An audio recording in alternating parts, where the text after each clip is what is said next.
Ladies and gentlemen, welcome back to the No Laying Up podcast. My name is DJ. We've got a skinny crew today, light crew today. Me and my good friend Icarito, Neil Schuster. Neil, how are you?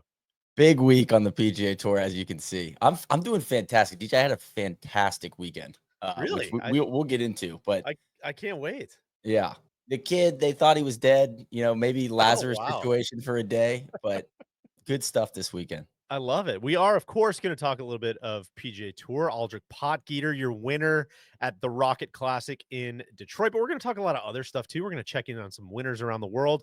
And then I think, you know what? We're going to talk a lot of personal golf stuff. We both had a lot of golf stuff going on. We got to take a trip recently, hang out with some PGA Tour players. We're going to talk about some observations from that. We both played in a couple of major championships, We albeit did. roost majors, but we've got some takeaways from that, and then we're going to get into, God knows what, wherever that leads to. But first, let's get into a couple of what's in the bag highlights for your Rocket Classic champ, Aldrich Potgieter. Aldrich actually had some time off between starts. During that time, he made a visit to the Titleist Performance Center at Woburn for 2 days to work with Titleist Tour rep Liam McDougall and get his setup dialed. And one start later, safe to say that trip seems to be paying off. Aldrich is gaming a Titleist Pro V1X Plus golf ball, which gives him a little more height and spin than his previous ball. Another example why it's so important to get fit for not just your clubs, but your golf ball as well. Make sure you're playing the right model for your game. The driver, the thing everybody's talking about with Potgieter, GT2 9 degree, which of course gives him tons of speed, also the stability and control he needs to play his best. Liam actually added a little bit of weight in the club head, which gave him some more stability and control. That was obviously on full display this week, especially in that playoff, some of those drives. Also going into play for the first time this week, all new T100 6 through 9 irons and a T150 4 and 5 irons. Again, seeing tons of added control and height. He's also got the new T250 utility 2 iron in the bag for wedges, SM10 46F, 50F, 54S, and a WedgeWorks 60K Star. And lastly, Scotty Cameron Newport style 009M, which was used to roll in the winning putt. The best players in the world are dialed into every part of their equipment setup. Head to Titleist.com to find a fitting near you. Neil, Can I two things there? One, please. the fitting center in Woburn is getting a ton of burn I right love that. now. Adam Scott, Yeah, getting all he was beating dialed it up. before the US Open. And the fact that Potgieter's playing a 9-degree driver, it feels like he's hitting it 150 feet in the air. That Beat blows me away. I mean, it's like might he's got be. a 194 ball speed. It's just moonshots, man. Yeah. Like the way that I can't once you start to see people activating the left foot, the ground force stuff, like that guy does it big time. But I will also say Greyserman packing some punch too. Of I mean, course. he's hitting the shit out of the ball, keeping up with them. It's some bombing going on in that final group today. I gotta shout out my guy Mike, Fit for Golf on Instagram. Had a great video of Potgieter just showing off some of his footwork, exactly Yeah. what you're talking about, and just seeing like he's pushing off the ground so hard that both of his feet actually move backwards during the swing. And like he's not trying to do that. That's just how it works. It's nuts. Well, and I mean, just gonna get it out of the way. A guy with a world class dumpy like that Sure. getting elevated Yeah. like Putting at putting the impact tools is to use, man. so impressive. I Yeah. mean, really, really crazy move. Now, the Rocket, don't call me a mortgage classic. Tough, tough one today, Deej. That just true bomb and gouge stuff. It was a little bit of that. It wasn't let's get into the X's and O's, and we can circle back to some of the takeaways. Aldrich Potgieter, your winner, as we mentioned, in a 5-hole playoff over Max Greyserman, and Chris Kirk was hanging around, I think, for what was that, 2 of the playoff holes. 2 holes. Uh, Michael Thorbjornsen, Jake Knapp, you're rounding out the top 5 there at minus 21. Yeah, I watched a lot of this golf tournament today. Very, very, very, very, very, very, very, very, very bunched leaderboard, I would say, which in a lot of ways and on a lot of days kind of makes for exciting times. Birdies flying around, the haymakers getting thrown. I wouldn't say that was one of these days, and I don't want to do a bunch of backhanded stuff towards Aldrich. He's 20 years old and change, and he just Yeah. won on the PGA Tour. I feel like that has to be the headline. That's incredible for anybody to do that. He obviously does it with some. What did Randy say about the? He was talking about O'Neill Cruz from the Pirates. He says he's got some loud tools, and that's Tools. and that's how I feel about Potgieter. It's a lot of ball speed. He ball struck it really well.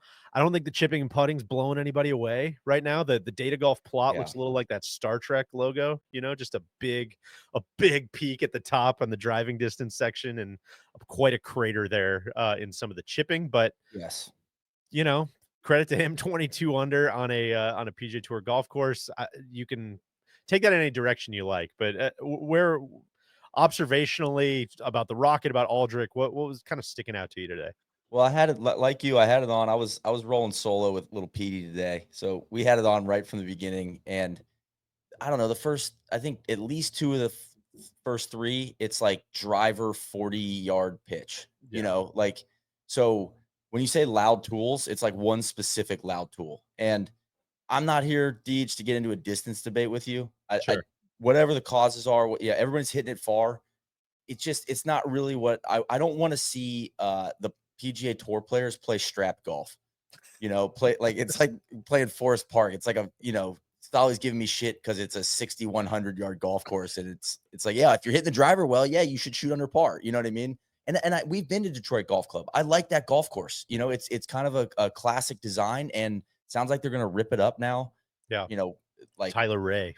yeah, final putt drop. We're gonna change it up, and it's just I don't know. Maybe I shouldn't feel this way, but I don't want to say it's a shame that these guys just bring it to its knees. But it's a little bit like, man, I wish that was a tougher test for them. I guess is just where I'm at with it. Totally. Yeah. No, I'm yes, I think that's well said. And I think there's a lot of I still have a soft spot for some reason in my heart for this tournament because I think for a long time, I mean, believe it or not, we were bitching about some stuff, 8 years ago or so. Of course, And one of those things was like, man, no golf, no PGA Tour golf in the upper Midwest. What are we doing? yeah, Just Michigan, Minnesota, obviously Illinois, Wisconsin. Like, let's get these states involved, PGA Tour. What are we doing? And it's just is kind of a massive bummer that the two events that came out of that are this one and the 3M, which are just they're kind of tough watches, man. They're pretty sloggy. They're not a lot of there's just not a lot of downside risk. It doesn't feel like it's a lot of like, yeah, you missed the green, he'll probably get up and down, or a lot of the guys like getting into the playoff. What was that, the fourth playoff hole? Guys going driver 8-iron into the par five. It's just a lot. yeah. It's very Potgieter on 17, strapped he hit golf, as driver you 9-iron said. into both 14 and 17 this Yeah, afternoon, and it's just like, yeah, okay, that's not. I'm not gonna freak out about that, but I like that golf course. I thought it was challenging. I almost wish that I saw those guys challenged by it the same way that I feel when they play a Pinehurst number 2. And the yeah. fact that there's just not that many courses left that can make me watch something where I'm like, man, those guys are experiencing the same frustration that I am. Maybe that's some of the joy. I want to see a challenge. And, if you have one tool specifically, like Potgieter, one loud tool, like you can kind of bring a place like Detroit Golf Club to its knees. So, but I will say it's always fun to have a playoff, right? But I felt like the playoff was a little bit like every Netflix series this year. I felt the same way at the Canadian Open, where it's like Did this need to be 10 episodes, man? exactly. It's We like, couldn't have man, the done. first two are bangers. I'm locked in. Like, oh, Chris Kirk. Oh, we've got the wily old vet. Yeah. Greyserman's trying to get his first win. He's been sniffing around, and then here's Potgieter. Just like a true bomb threat. 20-year-old, and then it's just an alligator arms playoff. Like, no, I can't possibly make that putt. I couldn't. Chris Kirk on the 18th. Deej, question for you. Sure. Do we need what would you prefer? So in Canadian Open, we had let's play 18 Yeah. over and over and Many, many over times in again. the head with a And then we're hammer. gonna change the pin. Oh my Yeah. God. Yeah. Or do we switch holes? And Oh, I mean, gotta it was almost like they were calling it like, okay, we're going to 15. No, we're gonna go back to I loved that. 14 That now. that was the upside of it for me was I loved switching it up and having I kinda had no idea what was coming next to your Netflix analogy. That was maybe they tried a little too hard to work in some storylines. I think the Maybe they were plot zagging a little too kinda hard, but just, at least kept me spontaneously engaged. combusted though. Yeah, at least it kept me engaged. I think what can be a little hard about tournaments like this is I was thinking about this through, not necessarily like narratives, but just kind of trying to put everything in perspective as I'm watching. And I'm thinking like, oh, well, if Max Greyserman wins, in a way, I'm like, I think that's a cool progression, even starting back to, I said the 3M already, but like going back to 3M last year and being like, man, who's that guy? Yeah. And then you watch a couple more of these events, you're like, "Oh, there's that guy again." You watch a couple more, "Oh, man, there's that guy. He's right on the cusp of knocking it down."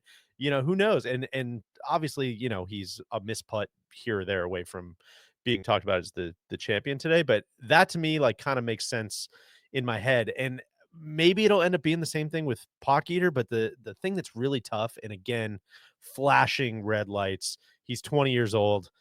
He needs to be refined. He's gonna grow as a tour player. He now has job security. Like, there's a lot of I'm sure he's gonna add a lot of tools and clean up a lot of the bad stuff. But it was a lot of that game, and I felt the same way watching him in Mexico, was just like, I don't know that this is necessarily the first step on the way to winning, like, a US Open, Yes. and I So, think God, that's the you're sales fishing in my pond here. I love well, I this. think that's to say it concisely, that's the sales pitch for these events, is like to watch steps, the preamble, right? Like to Yeah. watch the intro before they get to kind of the main becoming a main character.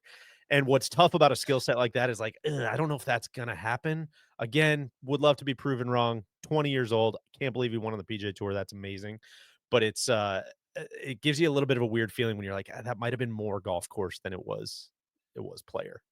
I hope that doesn't It's sound unfair. No, no, I agreed with you. When I looked at the leaderboard, there were a couple spots, like, throughout the afternoon as I'm chasing my kid around where I'm like, "Man, this true," again, back to the Netflix analogy, it feels like I'm an avid golf watcher, so, like, I know who Nico Echevarria is. I know Max Greyserman, but, like, if my dad's watching, like, there's no A-lister on here, right? But when you watch too much Who the hell is Netflix, this character again? there's, like, Who's certain that? actors that show up in the same HBO show, like, "Oh, I remember that guy," like, whatever. What was that, space show? With the Prophet? Oh, Uh, Station 11. Station 11. Like, so, Yeah. you're like, "Oh, that guy was in Station 11," but Yeah, you yeah, don't know his name. He's not sure. like he's not gonna win an Oscar. A lot of the Like, there's no that guys, as Bill Simmons would call him.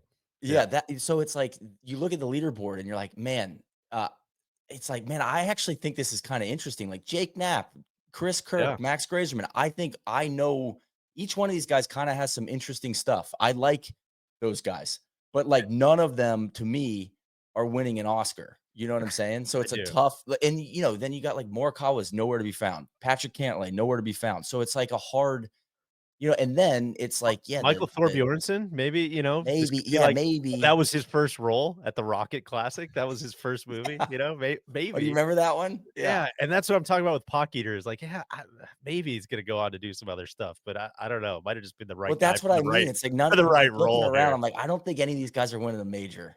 So then it's kinda like, man, am I really gonna watch this? Like, yeah, well, I am because I'm about to talk about it. But like, if I was my dad, I'd be like, man, I'm Yeah. probably gonna go do some yard work or something. And I think what does make a difference and what can salvage, an event like that is just it comes down to like golf course stuff and Yeah. either recognizable holes that really stand out that you want to watch or holes that have some downside or shots that kind of are thrilling or greens that are really cool. It's just it's kind of a tough sell for everybody involved. And I truly do think that Detroit Golf Club, Rocket Mortgage, all that, like, it kind of seems like they're checking all the boxes. And there's a lot of cool it seems like they're trying to make it better every year, but it's a tough sell.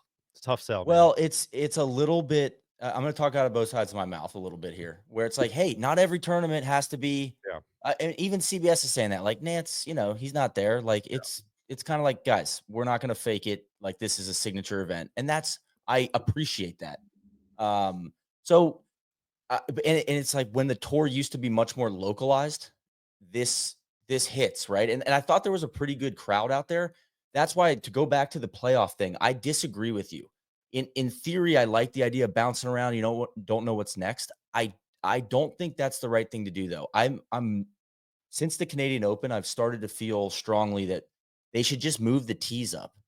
They should change the 18th hole, so So that because you saw like all these fans are trying to rush out to 15, to and then at there's least nobody there, and so it creates this like weird energy where it's like, oh, now it looks empty, and you almost feel like, man, when is this going to be over? Even as a viewer on TV, because like there's no juice on site. Whereas like Travelers, when they play that 18th hole and everybody's coming into that arena, I really like playoffs like that.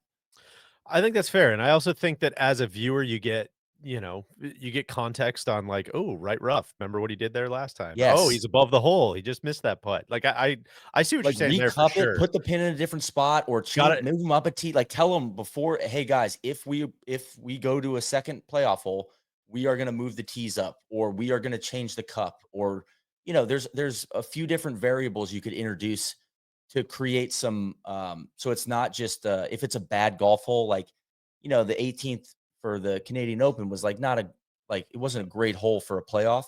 So, but I don't think it's fair to ask the spectators to rush around the golf course to watch. Like, they're there, make it easy on people to watch the golf. I think that's a disservice to like the product, basically. I think that's fair. Maybe it might be a case by case. What's your 18th hole? What's your play, or even just what's your playoff hole? Let's decide before the tournament, or Yeah. before the end. Although I guess you can't move. I don't know. It's a hard one. It's a little bit of a damned Well, if you you do, got the damned if you infrastructure don't. set up around 18, Yeah. and like, let's say somebody's family, you can ask the baby and the wags to go rush around to the 14th hole. It's a I don't lot. know. I just felt like that was unnecessary. And it made me feel like this Netflix series is 2 episodes too long. I think that's fair. I can see you there. Max Greyserman knocking on the door, mentioned that. Going back to that 3M I mentioned, these were his finishes at the end of last summer here, starting at the 3M. Second, T33, T28, T2, fourth, T24, T7. That's kind of through the American Express. I mean, guy was like playing some absolute golf. Probably fair to assume that that wasn't going to stay quite that hot. Been stuck in neutral a little bit, still playing decent, making a lot of cuts and He was not leading the tour in feet of putts made huge. as He of a can month roll his ago. I don't pill. know We if he know still that. is, but he's a guy rolls the rock, man. He does. Also, like, kinda shout out a sneaky solid year for a young young relative, like, to his playing experience player. T32 at the Masters, T33 at the PGA, T23 at the US Open. It's a solid campaign at the majors so far, but, had been missing kind of another chance to win. Anything you saw from him? You played in a pro-am with him, didn't you, last Yeah, year? last year at Castle Pines at BMW. Great, really engaging guy. So, oldest of 3 brothers. I want to give the Greyserman family a shout out. Okay. So Like his younger brother, high achievers. Reed Greyserman, just won the Ike, which is a big Oh, yeah. Met Golf Association event that I dream of qualifying for, out at Hamilton Farms. It was like 900 degrees. Like, all this content I saw from it, these guys are just like puddles of sweat, and he won in the playoff. So, Max couldn't get it done today, but his brother got it done last week at the Ike. So shout out Sure. to Reed. And then Dean, his other brother, was also in the Ike, and I think he finished like top 10.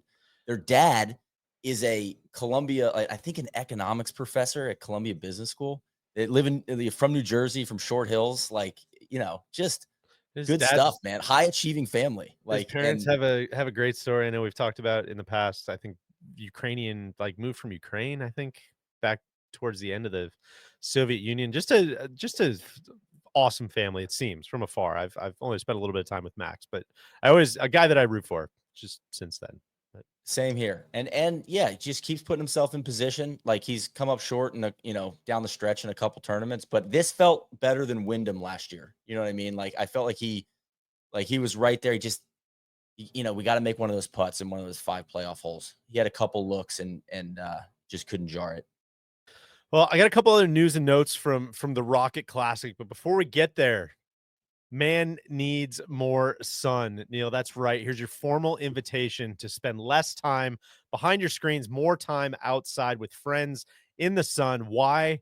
It's really good for your physical and mental health, and it makes us happier. And can it happen on the golf course? Of course, absolutely. At Oars and Alps, they make sunscreen for men. More specifically, you can count on them for hardworking formulas that are good for your skin. No tropical scents, not going to smell like a pina colada.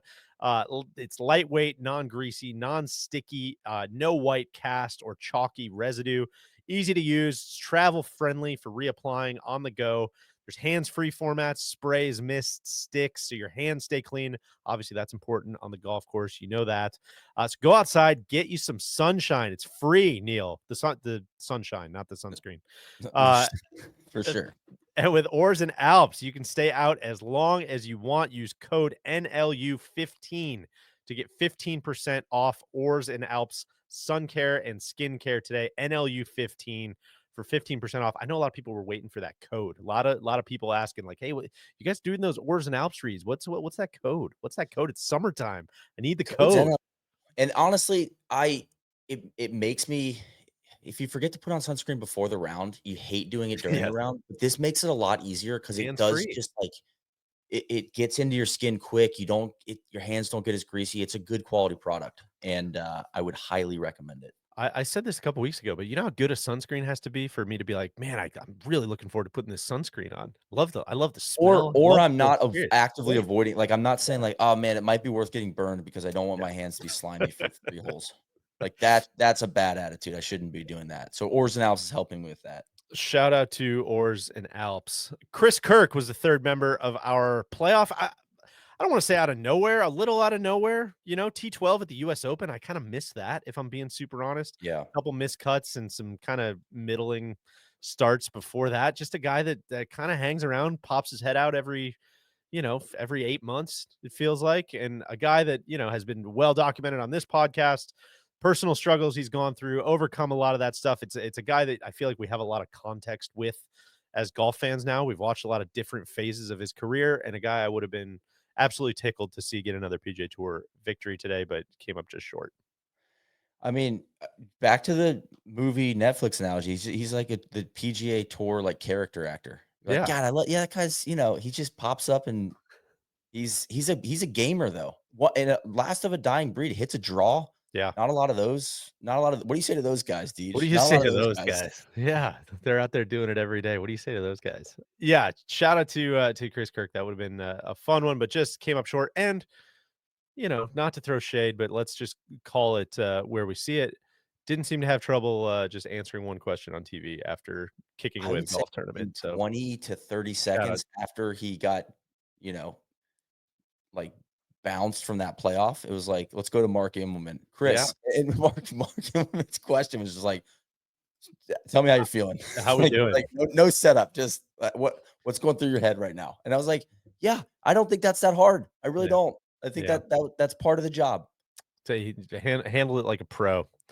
Michael Thorbjornsen, Jake Knapp, I mentioned, rounding out the top five. Nico Echeverria, you mentioned. Jackson Suber finished, I believe, T7. Is that right? As I put my leaderboard away, T6, along with Kevin. Don't call me Kendall Roy.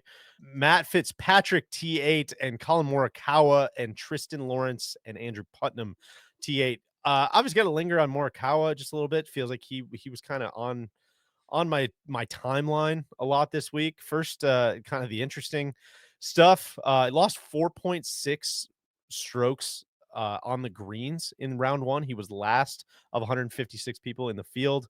That's wild. Still, obviously, shot 369, but switched to a new putter in round two and gained 3 shots on the greens. He was 11th for the day in shooting 64. Just kind of one of those stories. It sounds like a tailor-made prototype that has been in the works for a while. He was waiting to put it into play, and he also, I'm reading some quotes, sounds like he switches putters mid tournament like more often than you would think, which is kind of a fun block. I weirdly kind of like when guys do that. Stick around for the end of this podcast because I might be in that category right now. I might be switching around putting strokes. Just, you know, anyway, we'll take that later. Other big news for Morikawa was he split with Joe Griner after just 5 events. Joe Griner, you remember, caddied for Max, childhood friend of Max Homa, caddy for him forever. Has been a little bit of a rover since him and Max split. Was on the bag for JT when he won at Harbor Town, and then was on the bag for 5 events with Morikawa. Their best finish was T17. Quote from Morikawa here: just because two people are great at what they do doesn't mean we're going to be great together. I think Joe's an amazing caddy. I think the way that we just saw things, or just day to day of how we went about it, we were just on a little bit of a different page. Doesn't mean it's right or wrong, but for me, it just didn't feel right. That feels fairly sensible. If it's not, if it's not working out, it's not working out. I don't know I've if you got have no issue any. with that. That's where I was. Just weird vibe, kind of a weird dust up with Adam Shupak of Golf Week, who I think he called Alan Shupak on accident. That was just kind of funny. Took exception to Shupak, including Shupak wrote a story about them splitting up. It sounds like Shupak went out to go interview him during his pro-am, and Morikawa said, I'm out here, like, I believe the quote that was included in the original Golf Week article was, quote, ask me anything you want in my press conference later. I'm with my pro-am partners now, end quote. And Well, Morikawa kind of, trying to follow this along though, it's like Alan. There's another Alan in golf media, Alan Shipnuck. So immediately, I'm like, well, wait, what's going on here? This was a well, hard one for me to follow. yeah, and so the kind of next part of the story was, I don't know if it was after round 1 or after, or when the kind of follow-up was, but people were asking him about his caddy, and he said, I didn't appreciate Alan, Adam.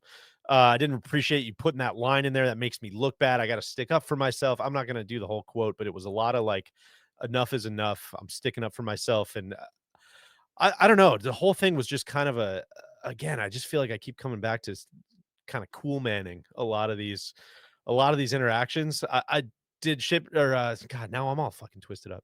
Did Shupak need to put that quote in there? Probably not. I think charitable reading is, hey, I was out there and I asked him and here's what he said.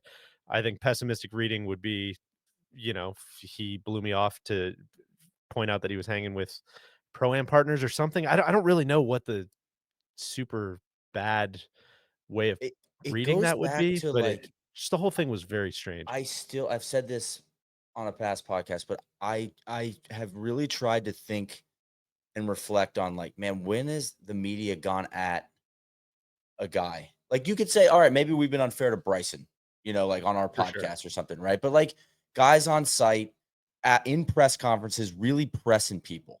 Like Maybe you could say there were some questions about like Tiger, Rory's maybe? personal life, like when the divorce stuff was happening last year. Okay, maybe. The only thing I can think of is the English media going after Brian Harmon for hunting, for being a bloodthirsty hunter. But when he was about to win the Open Championship a couple years ago. Yeah. But this kind of stuff is like you are creating the problem. Like you are truly blowing on the fire. There's nothing here. And so it's like I don't understand why what Morikawa feels like people are after him for. I don't I would love to ask him myself. Like I don't think that the media is hostile with golfers. I actually think they treat them like not, I don't want to say kid gloves, but I don't think there's a lot of hard hitting questions, especially in like the post round interviews. It's truly like, how's it feel, Yeah. to choke? Like, that's not a harsh question. No, just the whole thing's very weird, and I've said this a million times. I always feel weird wading into this territory because we're not on site at events.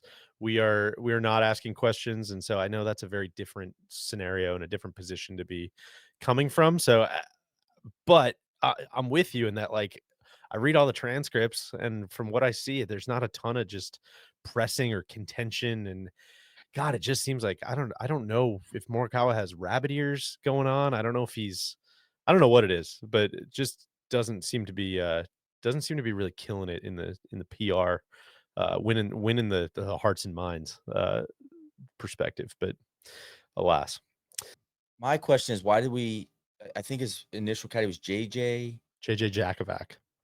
and he seemed fantastic. So and they seemed like a really good team. So that was all going back to the players. I'm like, or right after the players, I'm like, what happened there? Yeah, who's caddying for Michael Thorbjornsen this week? Almost got a dub. Yeah. Um, So it's I don't know. How it feels like well, Colin is searching a little bit. It just is very, I don't know. It's a very, it's a weird situation where player and caddy splitting up. If you say it's a personal, you know, almost like employment thing, and it's none of my business, then I'll be like, okay, that's totally fine. I get it. But it also just kind of makes it's all of these things add up to just make golf a little less interesting, and it's a little less sticky and a little Yeah. more just like, again, kind of eye rolly, like, why am I rooting for any of these guys? Sort of perspective, you But know? also, I don't find the like Griner and Morikawa not working out is not like Yeah, that's not hot. I don't need to. You could straight up say like, "Hey, it's just we weren't vibing." totally. Totally fair. I I get it. I There's plenty of caddies I've had where I'm like, I'm yeah, not vibing with this guy, yeah. and I think he's a great guy. I just don't think we're reading putts the same way.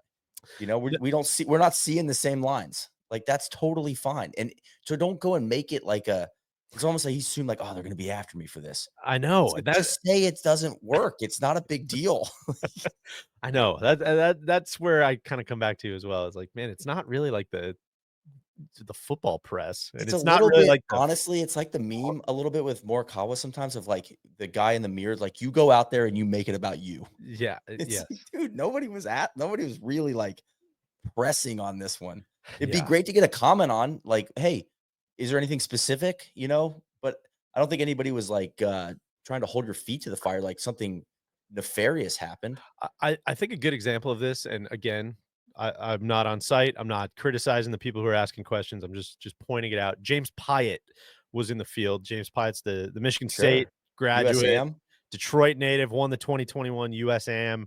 Notable as one of the early live players, bounced around. I think he was on Los Fireballs, and then he was on the High Flyers, and I think he did a stint with the Niblets maybe for a I got a while. 14-day contract Yeah, a lot of with the that. cliques. A lot of that, and then he got relegated, after the 2023 season, but was playing on the PGA Tour. Like, it's notable that it was like he didn't play any live events in 2024, which I guess counts as kind of the 1-year suspension, and then this year has played a Corn Ferry Tour event and got a sponsor exemption this week. There was one interview with him in the transcripts, and nobody brought up live. I'm like, that's like, nobody's out there with like the pitchforks talking Yeah. about like, what's it like to fucking come crawling back? You know, it's just like, hey man, I saw you birdied 14 and How does 15. it feel to What was grovel working? Yeah, what was at the working? Rocket Don't Call Me Mortgage Classic? Yeah, and I'm like, I just don't know if there's just not probably not a lot of benefit of the doubt on either side going on. But God, uh I totally forgot about the Niblets. yeah, Is that well, an I think act that's not an I is that a think they real might have team? they might have rebranded. Um yeah, I think GMAC was on that team. Are they still a team? Did they become they might have become the Range Goats. I think that's what Well, happened. that's Bubba's team. Was he the Niblets to start with? He might have been. I think he was. God, just I go could back 10 fact years check and you say there. like, "Hey, man, you're gonna be talking about a pro golf team called the Niblets." Let's see who's on original Niblix Live Golf team 2022. No, Bubba was not on that team. I'm sorry. There was I have no fucking idea who this guy on the left is.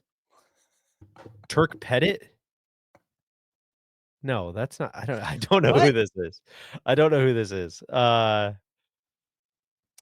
I think it's Turk Pettit, James Piot, Peter Uline, and Did Hudson they become Swafford. Smash? No, I think Smash was another team. Because I thought Uline and Kepka were on Smash Bernd together. Bernd Wiesberger? Was Bernd Wiesberger on Live? Did he go to Live? God, that's a name I haven't thought about in a while. Huh. The Piot stuff's interesting though, because I remember when he signed with Liv, and it was like, oh, they're gonna just start rating all the young talent. You know, it's kind of hard to pick winners out of college in golf. Like even USAM winners, there's not like it's rare that the guys like can't miss. You know what I mean? It is. Yeah, I think GMAC was maybe the captain of the Niblets for a while. Someone named Travis Smith with a Y came in. Travis Smith left for Punch GC, which has since become Ripper. Okay, Pettit returned and Peter Uline came in from Crushers GC. So there's been I mean, a lot of shuffle in the deck chairs. A lot more than I probably realized on a lot of these teams, but alas, definitely. we can maybe take that offline. That's all news to me. That's actually good intel though. Kind of shows like a lot. I don't know a lot of things, Deej. You said something to me. We were traveling last week together, and you're like, I think a strength of both of ours is that we know what we're not good at. Yeah, I think we can I believe appreciate was what we're not good at, yeah. like, It's we like know enough and to know how bad we are at certain things. I feel like I'm constantly taking inventory of like I am not an expert on Yeah, the niblets, yeah. or insert X here I niblets would in this love situation. but I would love to learn. Keep telling I'm very curious though about like the niblets and did they change names because I can't remember and I'm gonna be honest about that. I mean, talking God, this is gonna sound like I'm joking, but I'm kinda not. Like, talking about media not pressing people and nobody really caring about any of this stuff. Imagine if any media was interested in all of the changing around and the trades and like, "Wait, why did you trade the best player for one of the worst players?" That doesn't make sense. Are you guys trying to win or not win? Why Did you is your guys get like why is your cash considerations for next year or Yeah. something? Like, are you trying to get under a salary cap that doesn't exist? What's going on here? Yeah, it just why is your GM tweeting about that all the time? Like, imagine if any of yeah, if anybody was digging into any of that stuff, but only other kind of news and notes I had from the Rocket Don't Call Me Mortgage Classic. PGA Tour added a feature. I just saw a ton of headlines about this, and I was like, "What is Well, this?" A feature that shows how long it took groups to play each hole, and there was a lot of headlines like, "This is gonna start to combat slow play. They're airing this stuff out," and all it was just like the average time that it took each group to play. So it was like all the groups go through and they're like, "Oh, the first hole, it took them an average of 11 minutes and 33 seconds." I'm like, "Okay, yeah, man, obvious." Like, okay, I coulda so just the big takeaway that I had was that it took longer to play the long holes and shorter to so play the the par fives short took a holes. while. Yeah. So I don't know. I kind of was I seeing some headlines. I was like, "Oh, they're gonna just publish like here's how long this guy takes over the ball. Here's how long this guy takes over the ball." But that was not it. So if I misunderstood, then I'm sure somebody will correct me, but And that can we didn't confirm, seem Deej, very crazy. no winner of the 313 challenge this year? I think that's right, but I think they've started giving, donations for all the threes, the ones and the threes. Okay, I good. think, 'cause, yeah, that was the whole thing a couple years ago was like it was kind of like it's like getting struck by lightning twice to make like a 3-1-3 on that section, but the prize was not really, It would be eagle on a par commensurate. five, hole in one, Hole in one and then and a then birdie. followed up with a birdie. Yeah, in that yeah. And shockingly, I don't believe anyone's done that all in one round, but now I think they've changed it so that it's all in the week, so you don't have to do it all in one round. But God, I wish I could go back in time and be in that marketing meeting. it just feels like and maybe this is kind of part of the drop in mortgage, like, it just seems like there's a lot of brand marketing answers kind of in need of a question to Yeah. me. But, again, talk about What not can we being no, it was not kinda being like, in the what can room. we guys, what can we do with the area code? Well, I know. I got an idea. And it is sick. It is It is sick, but no, I it just we're yeah, talking about it, so yeah. technically it's working, Yeah, but just don't count this as earned media, guys. This yeah. this shouldn't count. This shouldn't count. I want you to suss out the feeling tone of what we're talking about here. Neil, moving on, shall we? Yeah, yeah, I please. did so for those that listen to our Seamsters podcast, you may know that occasionally I fill in for my good friend Dom Catronio on doing stats for the Brewers broadcast, just kind of writing stats on note cards, passing them to the TV play-by-play guy, Brian Anderson or Jeff Levering. So I figured I'd put together a little stats corner here for you from the I almost said it from the Rocket Classic. Don't call me mortgage. These are a couple stats that I thought you'd get a little tickled by. Okay, something to impress your friends at the water cooler at the Gowanus Golf Club this week. First one. There are 129 players under par in round one. That is the most players under par in a single round this entire season. Beats round two of the American Express by 11. Lot of red numbers out there at Detroit Golf Club. Man, Yeah, just a lot of birdies. I also I a didn't lot have of time players. to go look this up afterwards, but every player that made the cut finished under par, which is wild. Yeah. Uh, you don't see that a lot. Usually there's some spectacular blowups on the weekend from some people who barely snuck in. Moving on, Philip Knowles was I believe their 36 hole leader, made 3 eagles in round 2. All of them were hole outs. Did you see this? No, I didn't, and I don't see enough hole outs to begin with, Deej. So that's So exciting. these are and by hole outs, we mean kinda like from off the green. So number 4, the par 5, he holed out from 37 yards. Number 7, the par 5, he holed out from 40 yards. And number 17, he chipped in from the front of the green from 80 yards. That's I wild, mean, all in one round. Mayor of No Nipple Nation there. Just chipped them off. Just chipped them off. They're gone. I will one up that with Davis Thompson on Saturday, made 3 eagles on the front 9, which is heady. Number Yeah, it 1, is. number 7, and number 8. Number 1, hold a wedge from 80 yards. Number 7, he made a 40-footer for eagle, the par 5. And number 8 was a short par 4 playing 352 yards, drove it to 7 feet, which again, Davis Thompson did not know that you had 350 in the bag. But that kind of seems to be just a pretty a lot of Yeah. loud traits, a lot of loud traits out there. Loud traits. 350 driving at 350 suddenly is like I was listening to like Ian Baker Finch or someone, on the broadcast, like, oh, and he just, he drove that one out there 376. I'm like, that's crazy, man. Can we talk about that? Like, It's that's humid. nuts. It's humid in Detroit right now. Sure, You sure. know, And I'm ball's sure it was jumping out of the park. sure it was scooting a little bit, but man, it's still going 376. That's a long That's a way. lot of circles on the scorecard. That is. Uh, Jake Knapp, your guy shot 61. That's his second course record of the year. He's such a menace. Second, like setting 2 course records on the PGA Tour in a year, I thought it was pretty impressive. He also, of course, shot 59 at PGA National. And then the last one I had, this was just a good one to check in on every now and again, because I feel like a lot of times you see the 54-hole leader either punt one away or lose, and you're like, oh god, what a fucking choker. 54-hole leaders are only 16 for 28 this year. Potgieter got it done barely, obviously, but it's just not an auto thing. It feels No. like, and again, this is kind of feels like an eye roll, but I think that's where some of the like live 54 holes OWGR conversation comes in, man. Is like winning a 72-hole tournament and winning a 54-hole tournament are very different things, and it's very hard to just go apples to apples. So we don't need to kick that hornet's nest again, but I think it's always worth considering. Can I ask you a couple questions about stat keeping at the baseball game? Sure. So do you feel pressure? Like, are you ever panicking? What's the, Yeah. how does this work? Where you just, you just hand them whenever you feel the bolt It's of a lot. lightning? No, I mean, Or it's like, what if you chase a rabbit hole and it doesn't give you a good stat?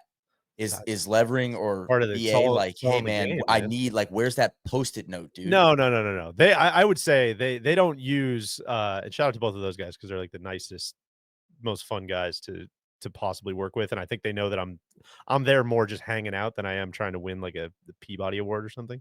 You're just kind of trying to read the need. So at least how I do it. And Dom is like, I'm like a 30 handicap in doing what Dom does. Like Dom is like a +6 and he's got everything is just dialed.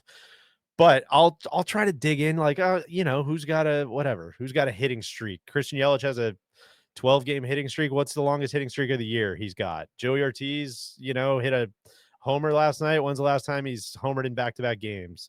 And so you kind of try to like at the beginning, like you just go through and dig up like stats that might come up, I remember O'Neal Cruz was like sitting on 99 strikeouts, tied with Riley Green. Riley Green wasn't playing that night. So I was like, well, if he strikes out in the first inning, leading off, like he'll be the first one in the majors to 100 strikeouts this year. So like write that on a card.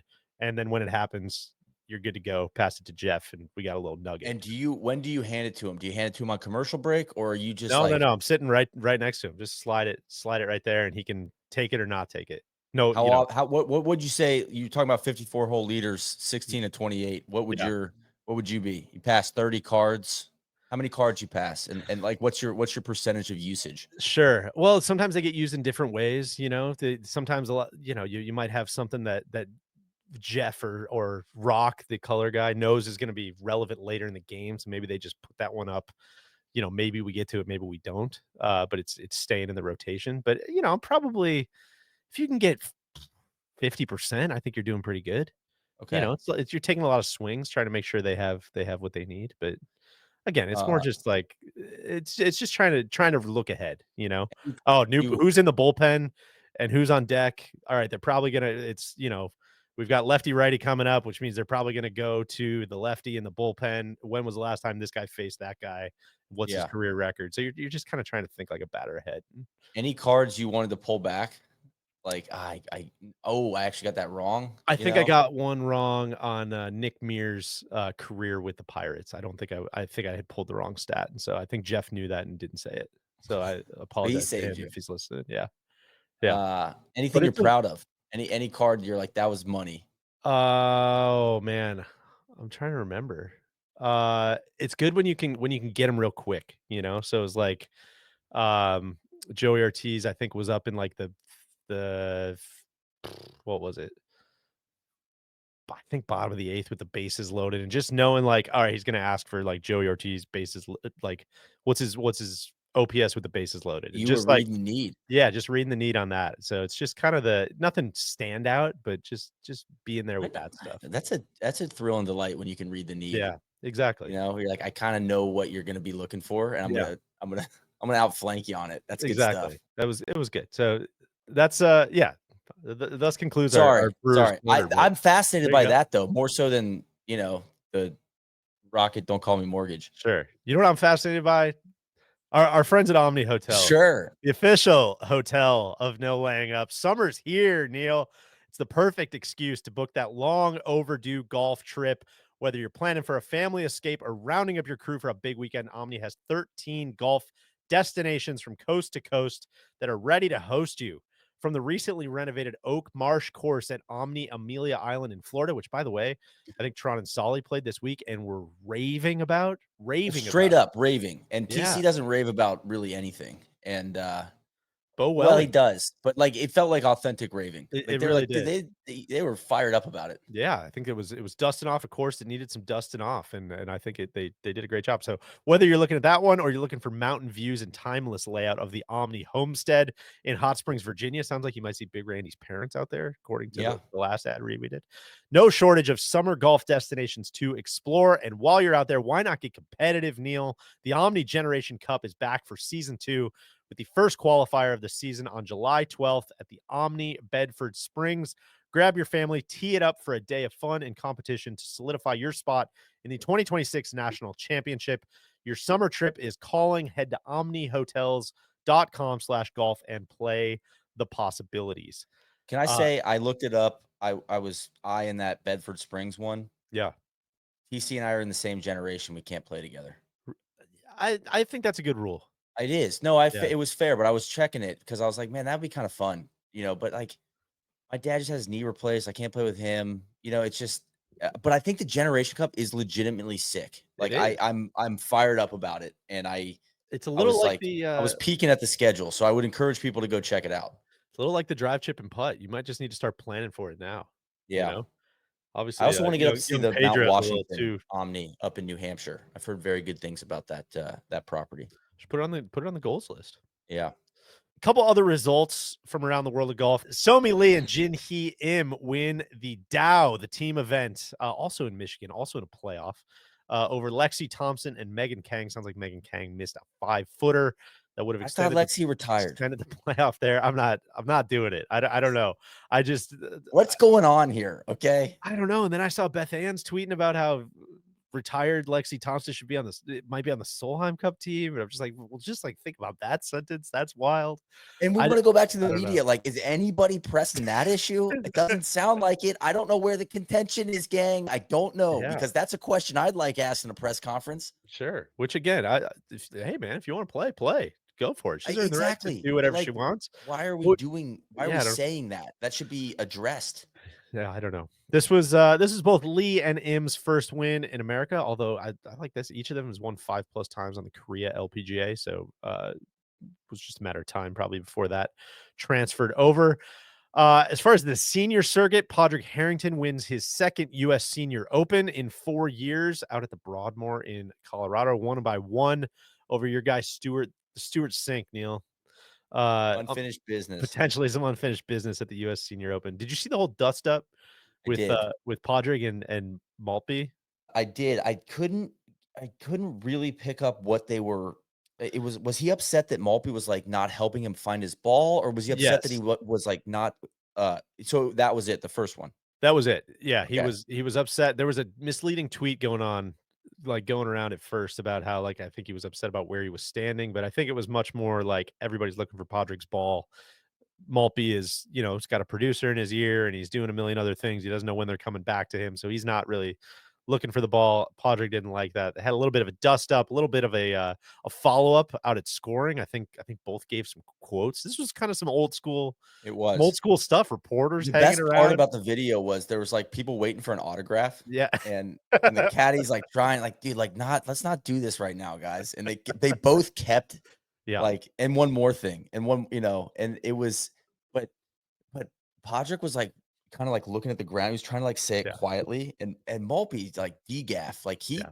he rules, man, and For so sure. I think he kinda won that sparring session I I after the think round. that's right. I think both had some fair points. I think Podrick's point was, Raj, like, you were a player for 30 years, you know that if you're in the area, everybody kinda all hands All on hands deck. on deck. Come Yeah. look, come help me look, and Maltby's kinda saying like, "Hey man, I got a job to do. My boss is in my ear. Uh I'm not a player right now. I'm not a caddy. I'm not a fan. I'm doing my job." So I And think a Raj true is hungry. He's trying to get back in the rotation, you know? Exactly, and I think it sounds like it was just a real stalemate. It sounds like Yeah. Padraig and, maybe apologized, after the fact and, kind of a nothing to see here. So just an old school, beginning, middle, and an end. You like to see that. You like to know what it's about. You like to see the characters. You like to know how it ended and move on. So shout out to both of those guys. That was great. And also shout out to our guy Michael Greller's brother Tom, who qualified for This the was US incredible. Senior Open. He called TC, was all fired up about that. Ended up missing the Jordan cut. Spieth's caddy's brother Yeah. qualified for the US Senior Open. Yeah, he missed the cut, but he shot 72 in the second round. Sounds like I don't know if it was trying to qualify on a lark and just, oh my god, I got through sort of situation, but yeah, good stuff, man. Good 72 in the second round. That's nothing to sneeze at. Out at LIV Dallas, Patrick Reed, P, wins his first LIV Golf event at That's shocking to me. Merido. This is his first win. Yeah, first in like 42 starts or something like that, I think they said. Wins a lot of playoff fever today. Wins in a four-man playoff over Jinichiro Kazuma from the Ironheads, Louis Oosthuizen from Stinger, and Paul Casey from the Crushers. Paul Casey still hasn't won on LIV, which is kind of just a little bit, I feel like, vindicating in a lot of my Paul Casey just Sure. as a player takes. First time P's ever won in Texas as a professional, deep in the heart of Texas. I As a guess so. gunslinger like him, I feel like that's kind of that was a hole in the resume. So I could have swore he picked off a Colonial or Match Play or So something, this right? he But must've been so hot and sweaty and greasy out there just doing his thing. sounds like it was a very difficult day out at Merido. P shot 75 to hang on, get in the playoff. Tough scores out there. It looks like tough kiddies. A couple other little nuggets from out there. John Rahm's, his streak of 20 consecutive top tens has come to an end, unfortunately, Neil. T11 out there. So Yeah. put that one to bed. What a run. And Sergio gets into the Open. So I think Really? the Open created an exemption for LIV, which I feel like makes a lot of sense. Yeah. Is the of the top 5 players, whoever the top, you basically have to be in the top 5 of the LIV per like individual standings, but not otherwise exempt. And I think the people ahead of him were Wako Neiman, Bryson, and John Rahm or something, I believe, all of which were already exempt into the Open. And so Sergio, the exemption goes to him. Sounds like it was a bit of a nail biter getting that done, but his 26th time playing the Open. It's a shitload of Opens, man. Yeah. So good for him. Say what you will about Sergio, but I feel like the Open's probably better with Sergio in the field. On the DP World Tour at the Italian Open, Adrian Sadier wins in Italy, Nice holding up. pronunciation, Deej. I think that's right. I don't know. I don't know if Well, you're gonna you call me on it. committed to it. It was very confident. I did Duolingo with Randy for a year, on French, and then I was like, I don't know if this is quite my speed. He holds off the 22-year-old phenom, the fellow Frenchman Martin Couvra, Fiery Francophile. who finishes second. Both of those guys are also getting into the Open for the first time. Eugenio Shakara finishes T7, continuing he's playing really solid golf Yeah. after leaving LIV. Again, that's just kind of a down the leaderboard, shouted out sort of situation. But yeah, T7 stacking up some finishes in the hopes of getting his PGA Tour card. And on the Corn Ferry Tour, the Memorial Health Championship in Springfield, Missouri, Austin Smotherman, first person on the Corn Ferry Tour with multiple wins, which brings the vaunted Battlefield promotion into play. The most I was going to impressive say it's 3 wins, right, for the 3 Battlefield wins, but promotion. we're officially all systems go now. You know, we're on Battlefield watch. The most impressive thing you could do in golf, I think, win Yeah. 3 times on the Korn Ferry Tour. It's the best. But I threw this one in there for you. Sandy Scott, our brother of our guy Callum, who we played with on Strapped, What's finishes T3. I was just looking it up. Callum Scott, Sandy's brother, finished 17th in the PGA Tour University rankings, earning third team honors and exempt membership on the PGA Tour Americas for the remainder of the 2025 season. There you So go. Not nothing. not nothing. But good for Sandy. That's good stuff. Yeah. Another Red Raider. That's right. Well, Neil, that kind of concludes the world of pro golf. I wanted to dig in on a little bit of personal golf stuff, a little observational stuff. We had a really, really, really fun trip last week. We were kind of informally calling it the influencer tour. You know, we had a lot of prestigious influencing to do. Yes. Starting at the Titleist ad shoot, which I just want to set up if anybody has not seen one of these things or like how these work. A lot of these equipment companies will just kind of buy out a golf course for the day to host these ad shoots, and they do a lot of like, hey, we're doing driver slow-mo shots on hole 7, and we're doing headshots for magazine stuff on hole 12.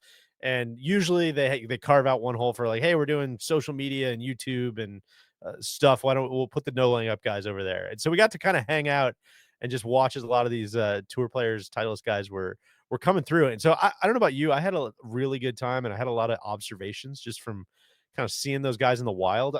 I'm curious where you wanted to start. What kind of stuck out to you the most? I'll give you the number 1 draft pick. Well, you can see some of these videos already. We did a couple last year. It was at the same course last year. I went solo to Wampanoag Country Club up in Connecticut. So it's right before the Travelers. So a lot of these videos will come out over the next 6 to honestly 12 months. So, but like we did a ball fitting with Victor Hovland, did some short game stuff last year with JT. And it was nice that we kind of planned this trip out. And there's going to be a video coming out later this year of our, kind of road trip through the, I don't know, the New England coast, I guess you could say. But we were laughing about it, Deej. It's like what I've actually improved, but you spend a day with these guys, basically golf savants, and we were calling it like golf superfoods. And it's like, man, I got it. These are just such good nutrients, but they're running right. Like you're talking about tips that they're passing out. Yes, like to us. talking to. So we spent time with Russell Henley, played a hole with him. I spent 30 minutes with Michael Kim, Tom Ben Hoagie. on, Joe Highsmith, Tom Hoagie. It was awesome, and they all like a few key things that stick out. Just kind of macro is you're kind of asking them questions, expecting to get some aha thing from them, and it's usually not. What sticks out to me is that we as amateurs complicate the game, and we search for like a magic bullet. And I think Henley is where it really sticks out, where he's like, no, I'm just trying to like take the easy money at every opportunity. Like, why would I try to hit it over? Like, we're playing this par 4. He's like, well, I got these 2 bunkers. Like, I'm just going to try to cut one off the first bunker. Like, why would I try to fly that bunker? That's stupid. And the way he thinks about things is like, I'm trying to put it in different quadrants. So almost like his visual cues and how he talks to his caddy, and the way that he talked about golf made it seem easy. And that's the thing that I take away with a lot of these guys. Michael Kim, same thing. Like, oh yeah, like I started to overcomplicate the game after college. I thought I had to hit a fade. He's one of the few guys that hits a draw, and he went back to hitting a draw, and he's like, I just hit a draw on repeat. Max will tell you that too. Max hits a fade, Max Homa, and he's like, I shouldn't try to hit the hard shot. Like, basically avoid that at all costs is one of those big themes. But to hear them say it in their own words, and they all have a different way of saying it, it's like these, I don't know, like Aesop's fables where you're like, man, God, what a good life lesson. I need to write that down, but we just get like waterboarded with them all day, and we're filming and we're on and we're trying to like create content, blah, blah, blah. And so then we're in the car driving, and I'm like, Deej, we got to write this shit down, man. I'm going to forget this stuff. This is good stuff. Well, that's where the superfoods thing comes in. It's, Yeah, you know, went right through me. you're on camera and you're trying not to sound like an idiot. You're like trying to listen to what they're saying, but like, how can I bounce it back to them to get them talking more? And then, yeah, you just you forget what they said as soon as you get your next question out because you're trying to think of the next question. And yeah, you're halfway through, you know, between Connecticut and Massachusetts. You're like, God, how did I hit that driver again? God, Yeah. he gave me all the secrets and I didn't write it down. Dude, What was I Ben on doing? taught me how to hit a stinger, and I'm like, Oh, "God, that's all I've been trying to do that for, like, 10 years," and I'm like I hit, like, 2 of them, and it was, like, money, and I'm like, "Okay." But now I'm like, "Fuck, what how does that work?" I know you got to email the Titleist people. Hey, can you send me that footage? Like, I need Yeah, to rewatch that. I don't remember really what he told me. The thing that stuck out to me on Ben on, just goes from one wood in the bag, yeah. driver to one iron. Was a pretty that's a heady thing to look down at. You know, you just don't see a lot of that one head cover type of type of Well, and I situation. feel like this is a maybe an unrelatable take here, but I'm gonna fire away. It makes a day like the Rocket Mortgage a lot more enjoyable. Like, cause I played with Max Greyserman in a pro-am last year. And so now I root for him. And like I'm like, oh, he's in the mix. This is gonna be great. I'm turning this on right when it starts. I'm gonna be on the pod tonight. I can't wait to watch.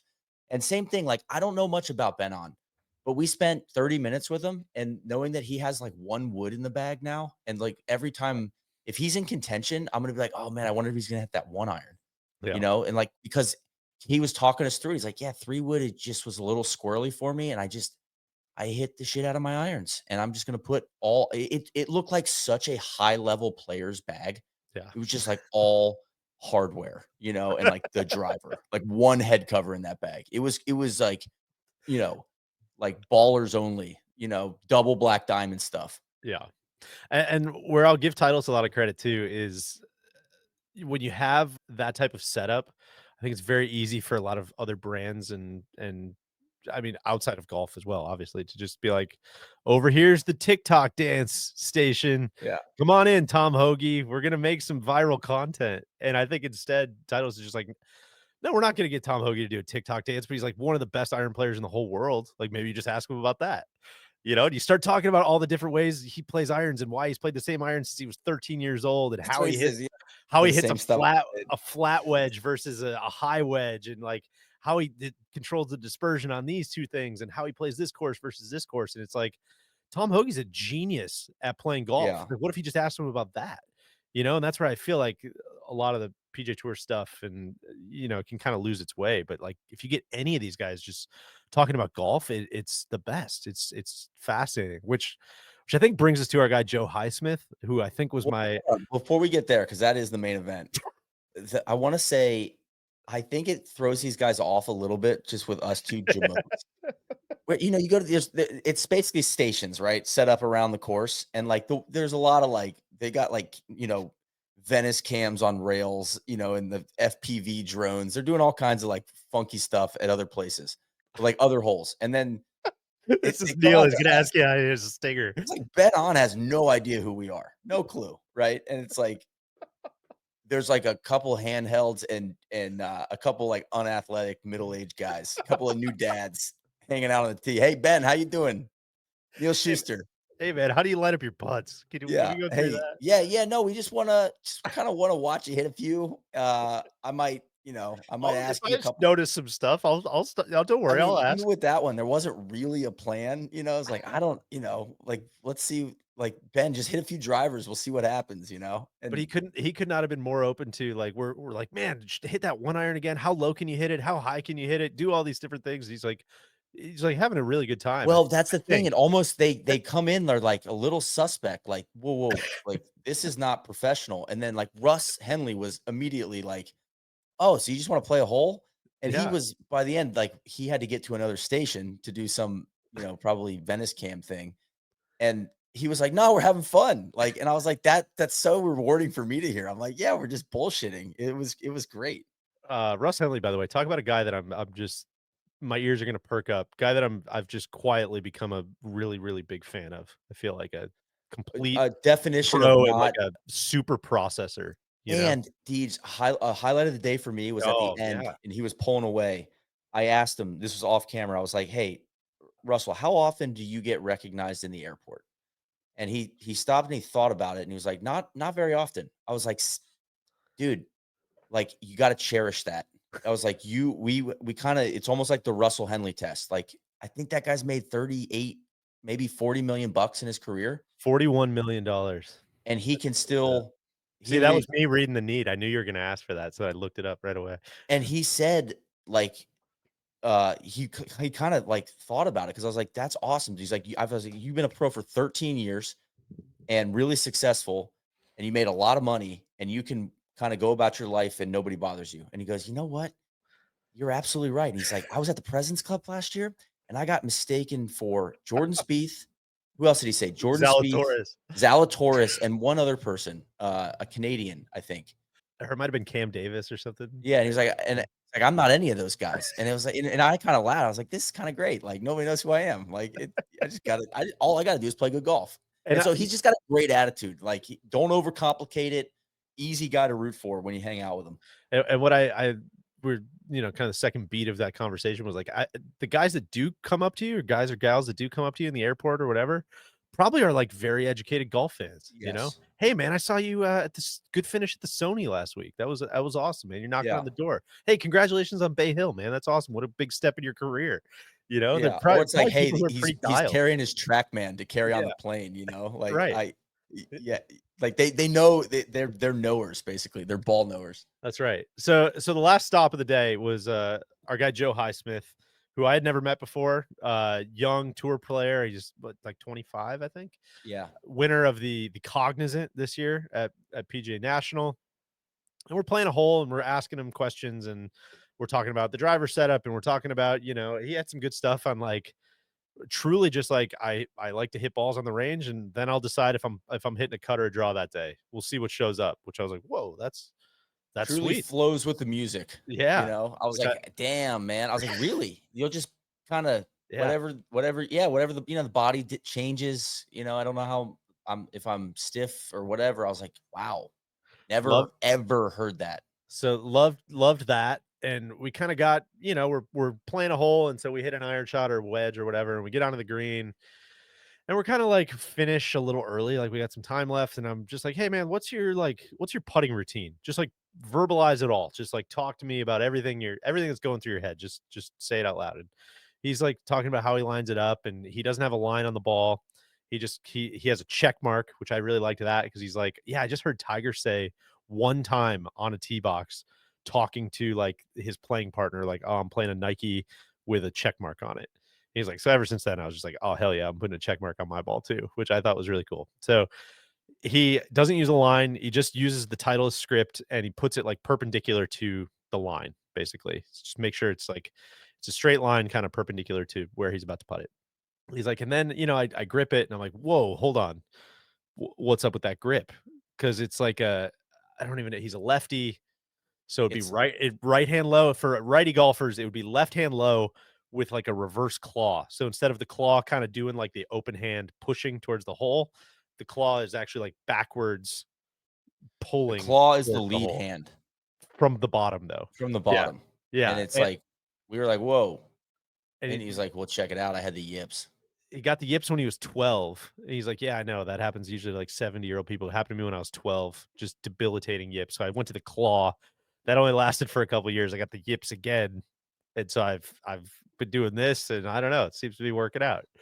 We're like, I "Okay, don't know. great." I'm a PGA Tour winner. He's like, "Yeah," and then the other thing is like sometimes I'll putt with my eyes closed. We're like, we're like, "Hold on. Okay, hold on. Just maybe back up on that And last this was part." very I needed sorry. This was, Please. like, at the end of our little session, Yeah, so it was, like, the last question DJ asked him, like, "Hey, just, one more thing." yeah.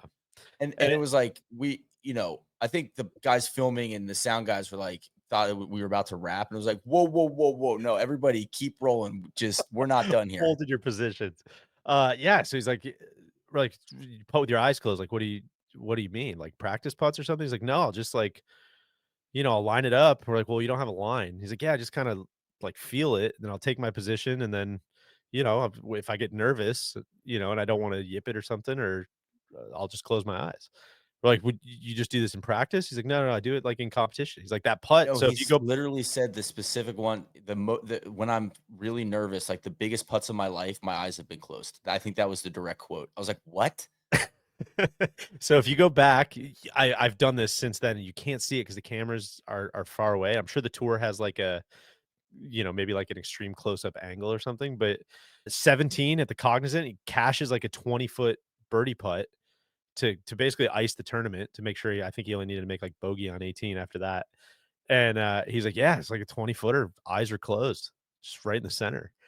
And it stopped us in our tracks. I mean, it just kind of blew us away. We talked about it for hours afterwards. We were in Wendy's later. We're like, "I can't believe that." Because he also was like, "Yeah, it's no different than like Spieth looks at the hole, like eyes up." I'm like, "No, it's I let I me think it's a stop. lot different. A lot different than that, okay? You're just That's taking just away a not whole sense. like Yeah, yeah, it just doesn't feel like it would add value, but it's, clearly working. He's like, yeah, "Yeah, no, I made some pressure putts as a junior golfer like that, and I just so confident in his stroke that he doesn't yeah. wanna mess it up with his eyes." It's unbelievable.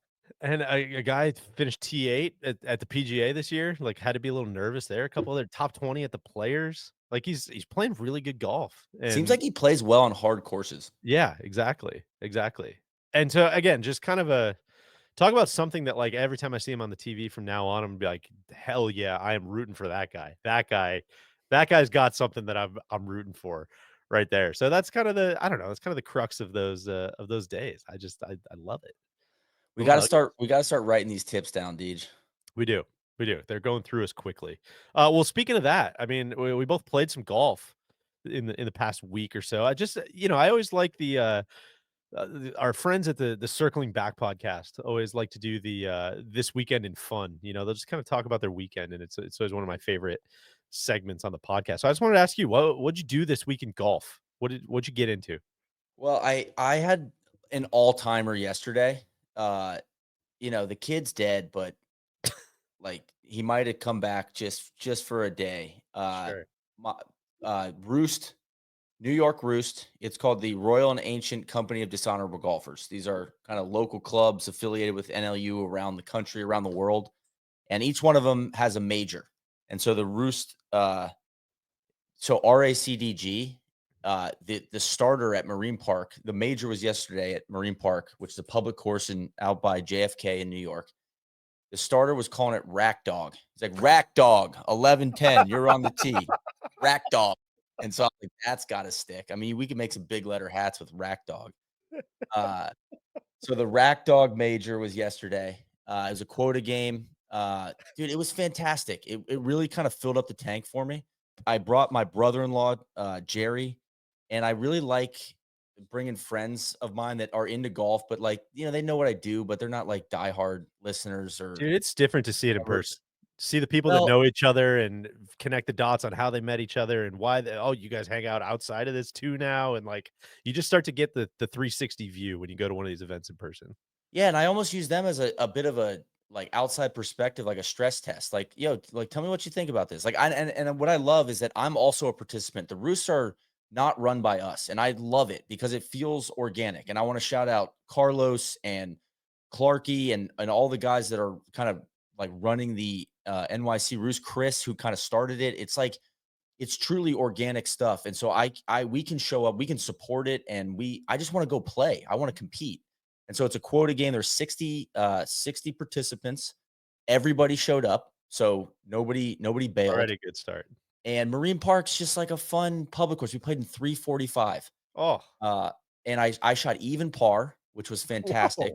We raised $4,000 for charity, a charity called Canva that provides like healthcare, housing, like legal services to underserviced people in Brooklyn.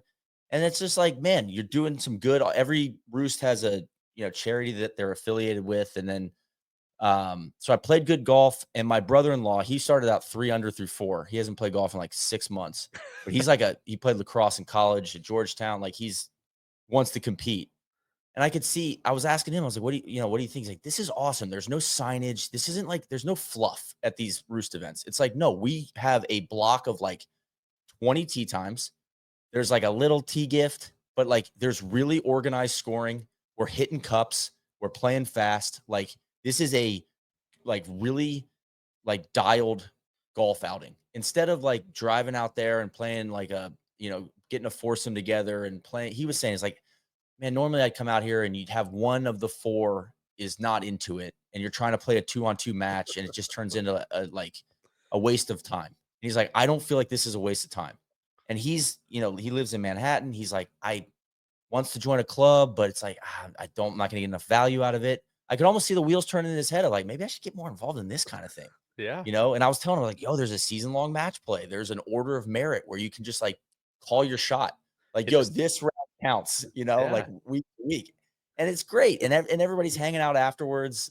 And so I just kind of, fill up the tank. So from there, and we can get into this later. Then they said it wasn't possible to go out to Marine Park, to go out, basically to East Brooklyn, and then to make it to MSG for a Goose concert. First time Goose has played at Madison Square Garden. What do you say to those? What do you say to those guys? I say we got back to Brooklyn. I was able to make a quesadilla for my son. Okay, check in with my wife, give her a kiss, get my elephant shirt on. Actually, no, I wore my iBod shirt. I wore my International Brotherhood of Dishwasher shirt, Union shirt, local 908.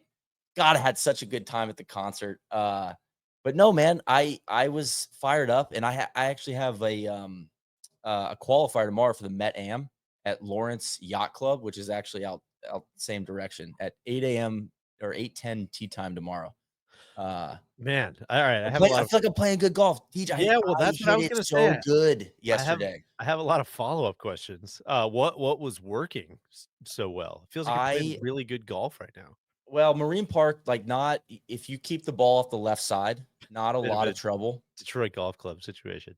Yeah, like it's a pretty open layout, but that was still to shoot even was really good. I had no doubles, no lost balls, a couple 3-putts. So I didn't pitch a perfect game, but I eagled the 10th hole par 5 and I birdied the 18th to shoot even. But I really drove it well. And in listening to your golf spotlight, I think that it would change your game if you spent. I feel like you have limited time to practice. I know you can find. I think Randy nailed it on that spotlight. You need to get the Moab back in play. I was hitting just a kind of a second serve, a little kick serve cut out there. And then if you're patient, you can pick a couple holes where it's like, all right, I'm going to let one fly here. Yeah. But most courses, man, like you're long enough, I'm long enough. We're going to have less than 7 iron in, and you're just not going to get in that much trouble. And it just makes it more fun. You can get, like you were talking a lot about rhythm. Yeah. And I felt like I had a ton of rhythm yesterday.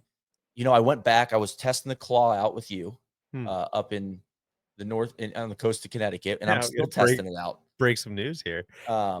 But I went back to traditional grip because I was like, all right, we're hitting cups and this is kind of a serious event. This is a dignified event. And can't be rolling in here with the claw. Yeah, I need to do some more testing first in a controlled environment. I don't want to, I'm not latching right now. And I put a little bit of a honeymoon phase. So like, sometimes I think you also got to shock the system. Sure. Of like talking to Joe Highsmith. It's like, confusion. I don't know, man. You show up to the course, like draw or fade. I don't know, claw or traditional. Like, let's just figure it out, like before we play, and then stick with it. So I just didn't overcomplicate it, and I made, I putted good, not great. Well, it was boring round of golf, and that's what I'm excited about. Is like, man, you're just shooting even, like it kind of was no big deal, and that is when I'm like, yeah, dude, it's not like a whole. I didn't feel like it was very hard. And so I'm excited. Obviously now my expectations are up. I'm going to go shoot fucking 91 in this Met Am event, but you know how it goes. Well, let me, if you don't mind, I don't know if you talk about this publicly, but you kind of broke some news after we cut a podcast the other day. I didn't realize you're working with, I don't know if you call it a mental coach, a mental advisor. Yeah. Straight up a sports psychologist. Yeah. But I want to shout out John Schramm. What a great niche. He's I think he's finishing his PhD, and he sent me an email. It was like, hey man, I think he's looking for some reps. Yeah, I just need to see some live AV. And he's a high level golfer. I think he's played some mid-am stuff, and he was like, if you want to hop on the phone and do a few sessions, like let me know. I was like, hell yeah. Like it kind of just we spend like an hour every couple of weeks. I got to reschedule like our third or fourth session. I got to catch up with him. I'll have a lot to talk about this week, so I'll try to look him up before the 4th of July. Well, I'm not trying to connect unnecessary dots here, but, like, I mean, I'm guessing you're not grinding right now, practicing at your I'm face off. not. So, like, I don't wanna assign too much value to that, but are you feeling that, like, while you're playing? Like, there's gotta be some. Yes.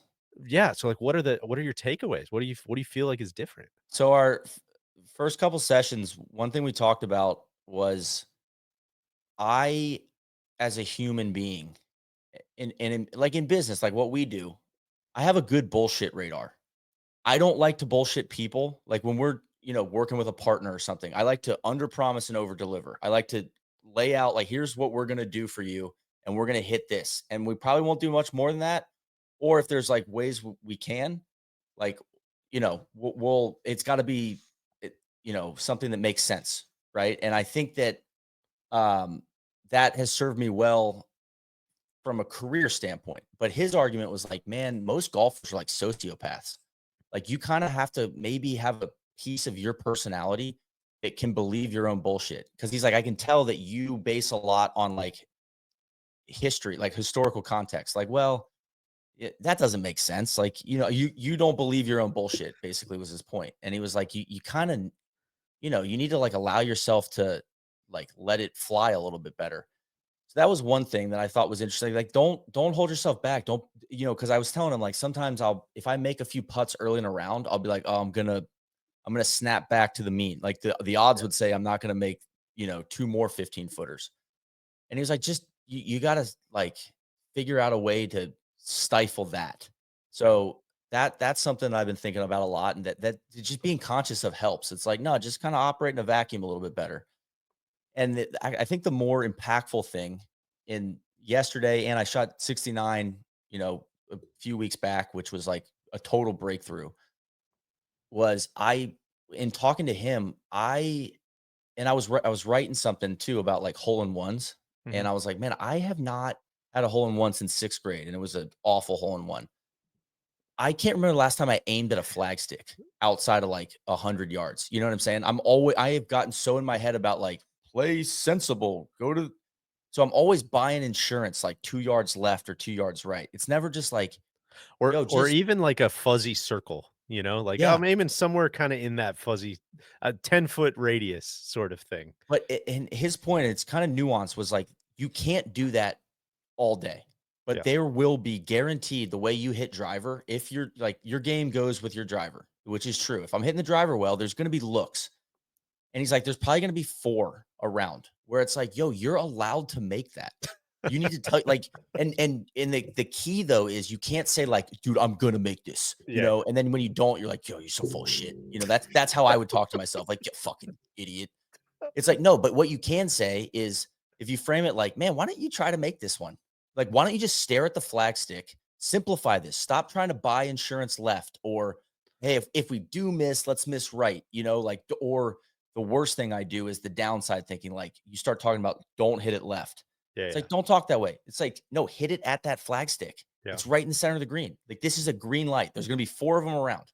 Now, if you pick one that's not a green light, like, yeah, you might mess it up. That's a decision error. Yeah. But if you can like, it was kind of like what Russ Henley was telling us about, like evaluating the lie, like Yeah. evaluating the shot, like, yo, this is one of those moments. And that hit me like a lightning bolt of like, man, that's freeing to know that you shouldn't do that every time. It's not a one size fits all mental tool. But if you can be conscious of it, where you're like, man, I am in the middle of the fairway, I have 115 yards, and the flag stick is really not in a spot that is like gonna hurt me. Like, you can try to make this shot, like try to put it in the fucking hole. Truly, like, that's as simple as it gets. And it's like, I the day I shot 69, I did that and it was like, oh my God, I just hit it to 3 feet. Yeah. Oh my God, next hole, I just hit it to 5 feet. And yesterday there were a few of those. And I, there's a couple execution errors, but I just think that puts me on offense in the right setting. And when I'm at my best is like, I am playing on my, I'm leaning forward. Now that cuts both ways. You can't do that all day. And that, I think, is where I'm starting to the I'm starting to solve the riddle a little bit of like knowing when not to do that is you got to be patient, because there were some holes where I was like, I did play away from danger. I did kind of hit a bunty cut off the tee instead of trying to nuke one. Like, you got to pick your spots, I think, is maybe the simple way to put it. So that's what we've been talking about. A lot of that. God, I love it. It's funny. I went out. We didn't mention this from the title shoot, but one of the other people we talked to was Parker McLaughlin, the short game chef, Yeah. and I was I've had some well documented chipping woes that I would love to have to clean up, and I thought he gave me a lot of really good stuff to work on, which you can see in that video when it comes out. But I have a very small pitch and putt course by my house, and I had some time on Saturday morning and was up early and was like, "Oh, I'm gonna go buzz over there. I can play, 18 holes of par 3 golf in 50 minutes, and then I'll be home." And I was thinking about that on, like, the 3rd hole. I was like, "Oh, yeah, it's funny. Neil was just talking to me about all this whole, like, maybe you should just try to make it type stuff. Like, this is like a 45-yard hole. Like, why are you, like, trying not to hit a bad shot? Like, what if you just try to make it?" And I hit the stick, which was Yeah. pretty which was pretty funny. I hit it to, like, a foot. And, it was just a funny, like, listen, did I do that on every hole? Like, I still had the same thought on every hole. That was the only time that happened, but it was the first time, and But it when was the really last made me time that laugh. happened? That's my No, point. exactly. It's like at the very least, like, it's almost like, man, I am allowed to drink soda on the weekends. Like, as a kid, I wasn't. It's like, I actually felt that way with the short game chef. It was like, he's telling us, like, on certain shots, you can break your wrist here. Yeah. You And it have was to. like, I grew up like chipping, never break your wrist. Like, you can't do that ever. Like, it's like, no, dude, check it out. You can watch an R-rated movie now. Like, you can flip the wrist a You're a little bit. If grown it's a up. thick line, you got to get the ball up. Yeah. Whoa, you mean I'm allowed to do that? Yeah. That's crazy. Absolutely. You Total gotta game st changer. yeah. Well, the last thing kinda on your game here, but talk to me about the putting. You've been Yeah, exploring some ideas with the putting I outside of the have. claw as I well. was with you and you saw the claw. I've been a little just unsure of my stroke. And again, I haven't practiced a lot. I'm struggling to practice, especially putting. Like, if I get a chance to practice, I like I said, I feel like my game goes as my driver goes. So I want to go to the sim and work on that and work on my wedge distances. And it's hard for me to find a putting green to go do some real putting work. But I did experiment with the claw. I've seen TC make so many putts. I felt like, man, this could be a legitimate option, but it would be premature for me to put into play in like a pressure situation, like a tournament. I just don't feel like, outside of 20 feet, it doesn't feel comfortable. And I just don't want the indecision when I'm trying to hit cups and make, 5 footers to, qualify for something. So I'll probably stick with traditional grip, but even messing around with it, going back to the traditional grip almost gave me a fresh start a little bit.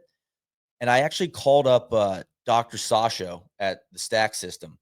They now have a new putting system in the Stack app, which I would encourage like everybody to go check out. And I was like, hey man, if you have like, it was like 20, spent 20 minutes on the phone with them earlier this week. And I was like, I just want to know, like, just from the source, like what the concept here is. And it's basically like kind of a controlled experiment. So he's like, you basically open the app, you'll set up a session. It's going to take you through an 18-hole putting course. Like, so all you need is a putting green. And the app's just going to call out to you like, okay, first putt, 9 feet downhill, left to right. So you just got to go on the putting green, find that. And what you do is you line it up, do your process, hit the putt, and then you basically just either you can voice it or you can click buttons on the app. Their app is so like, it's got really good UX, but you're trying to put in the binary result of the putt. I missed it low and it went 4 feet by, low. And then you can kind of like say, was that a bad read? Like, what do you think? Was that a bad read or was that bad speed or both? So you kind of, some of it is a little bit subjective, but you're trying to kind of just describe almost like a diary. And then you'll if it's inside 3 feet, it's like you can pick it up. It's a 2 putt. But if it's outside, like, okay, putt that and then go to the next hole. It's probably going to be like a 15-footer uphill, right to left. So you do that through 18 holes. And then at the end, it spits out like, okay, here's your session. And honestly, immediately it's going to tell you like, hey, you have a tendency to miss right to left putts low, and you have a tendency to overread left to right putts, and you miss them high, as an example, or like uphill versus downhill. He was saying you need probably 4 sessions to get like a statistically relevant number in there. But I think the most interesting part for my situation, because I was telling him about the claw and I'm like kind of in between, what should I do? He was like, you can tag each session Mm. with, hey, A/B it's testing, baby. yes, basically Yeah. like, yo, go do one with the claw, go do one traditional, or do 4 and 4 would be ideal, over time. Or if you wanted to try a new putter, he's like, he used the example of like Xander switched to one of those, like Wyndham Clark won the US Open with it, like the arm lock Yeah. putter. And he like convinced himself that like, no, dude, this is it. Like I'm lights out with this putter. And it was like, no, dude, this he like I think he might, I don't know if he used a stack, but it was like the stats said no. So and I think you and I are big self-diagnosers on Sure. like, no, man, like I'm riding the honeymoon phase.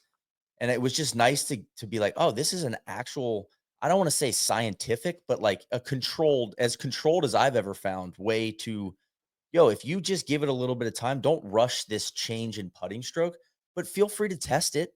Like you can mess around with it for, but do it in a way that you can actually like measure it, I think. And or if you, yeah, I want to test out a new putter, like a blade versus a mallet. Or he was saying he did this with he's an eyes up putter, like Spieth. So he looks at the hole when he putts.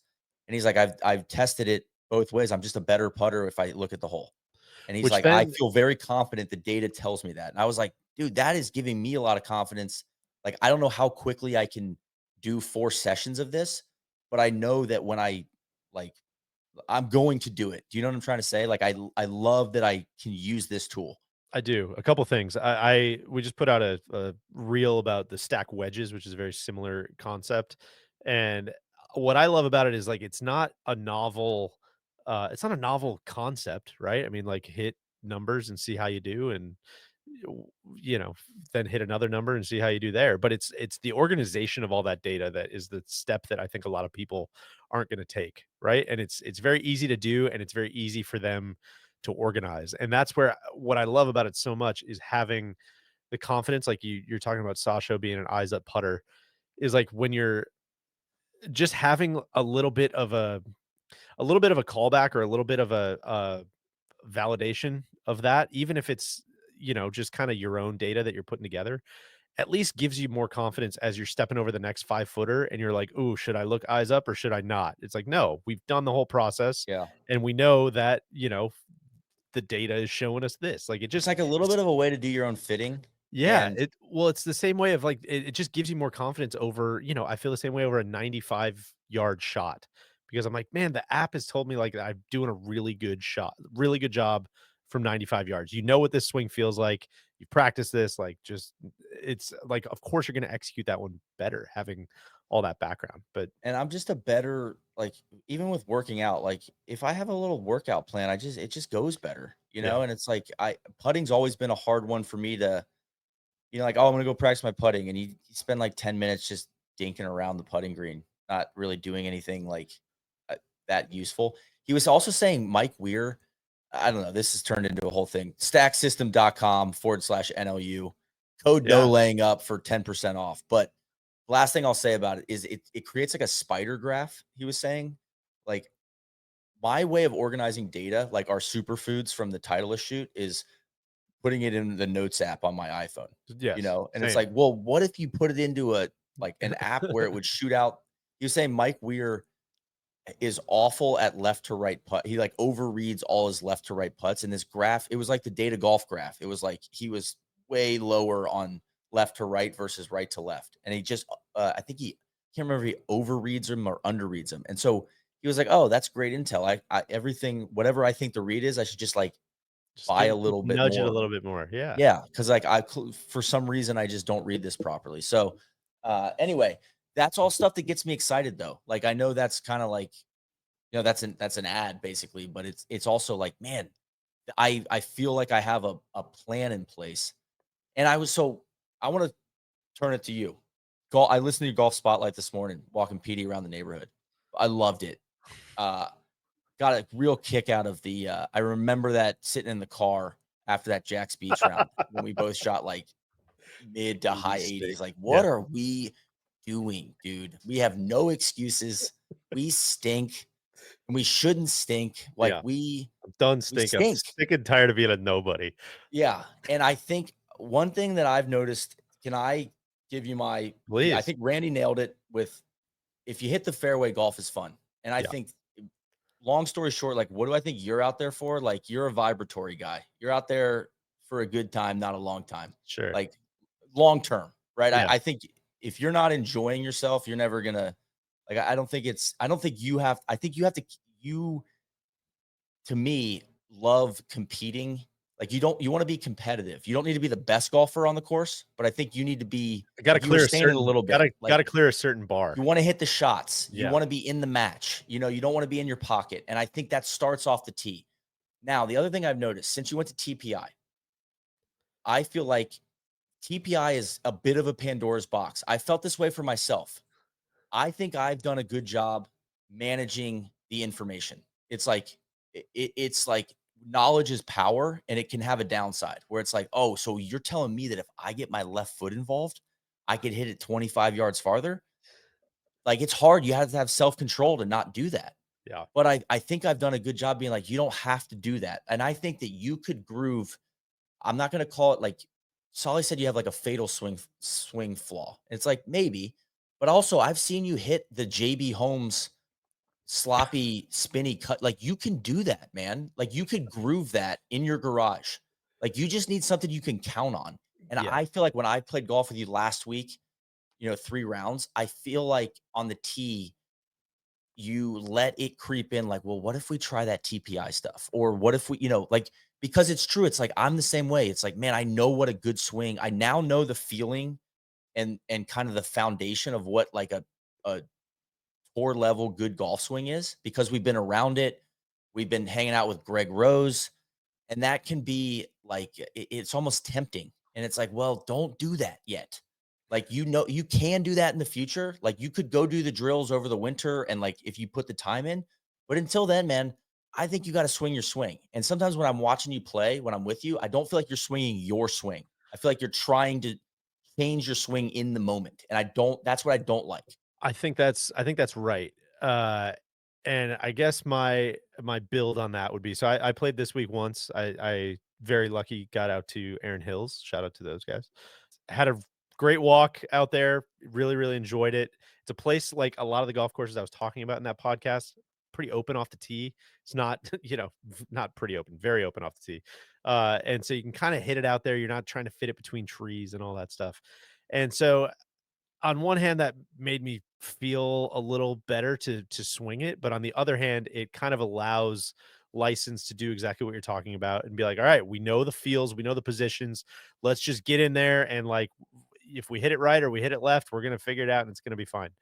And what has hit me in such a clear way, and again, I know this is like super obvious, but I just can't be thinking swing thoughts over the ball. And I can have certain feels at the very most one, right? And I think like a lot of it's setup stuff. I got like I know I put the kind of a faux bat signal out, like, yeah, go ahead. DJ reads the comments, just fire him up, man. Whatever. I got a couple very thoughtful, very tactful emails from some people just like, hey, first of all, I got a ton of messages from people just like, "Oh, man, I was nodding my head the whole time. Thank you so much for saying it all out loud. It's exactly how I felt for a decade, and I just have contemplated quitting the game." So that was cool. I'm glad a lot of people enjoyed it. But another person was like, "All right, here's kind of what I did." I'm not gonna, like, bore you with all this hyper specifics, but the big thing was just like, "Man, be militant about your setup, be militant about your commitment, and be militant about not thinking swing stuff over the ball." And one thing I've always joked about was like, I asked Ben one time, I remember, like, "Hey, Ben, what's your swing thought over the ball? Like, what's, you got like something you go with?" And he's like, "I don't know. I just like think about flushing it." And I'm like, "Okay, well, I can't do that. I got to think about like 35 other things, man. That's crazy." But then what I'm starting to realize, like, and again, it's just one round of golf, is like honestly, if you can at least put that in your head, it's almost like a placeholder. You know what I mean? Where it's A little like, bit like aim with the flagstick, yeah, it's a little just like bit like, simplify it. well, if you're thinking flush it, as silly as that might sound, you're not thinking left heel, and you're not Yeah. thinking, or right heel, and you're not thinking left foot, and you're not thinking don't cast, and you're not like, you're just kind of thinking flush it. I'm like, that actually does, man. Maybe that's the way to, at least in the very temporary interim, like maybe that's the way to trick yourself into getting out of the swing thoughts, You and know then like what's to your point, Yes. it's like there's practice stuff on the driving range. Like, yeah, man, we'll You try to should improve some try to stuff and improve try your to get swing. better. And Yeah, that's not what I'm saying. But in the meantime, you have enough talent at golf. I firmly believe that like you can hit a controlled cut off of every tee box. I really think so. I just yeah, don't. I think you. It's not. I because I go through this too. It's like, well, I don't like the way that looks, and I know that that's not technically right, and I struggle with. I still struggle with that. I think one other thing I'd add that has been really helpful for me lately. Another I hung out. You hadn't arrived yet, but at the Titleist shoot, I hung out with me and my golf guys. I kind of told him about like what I'd been working on at TPI, and like I was telling Greg Rose, one of my wishes was I just want to know what it feels like to get inside out on the golf ball. I yeah, don't want to hit a draw, but I want to know how to get there in case when this big spinny right miss starts to flare up. Like, yeah, how do I totally. solve that? It's basically like, what's the antidote? What's the snake vet? I got bit The by a snake. anti-venom. How do I get rid of this? Yeah, Like my leg is swung up. How do I suck the blood out? Uh, and they were like militant about address posture. And I think that if there was something, I am not thinking about swing thoughts. Like yesterday, I was thinking all about posture. So my address posture, and I've gotten to the point where I had the kind of arched back, which was bad, and putting my spine. So I had to change that, and now I've probably overcompensated and have too much of a curve, like I've gone too far the other direction.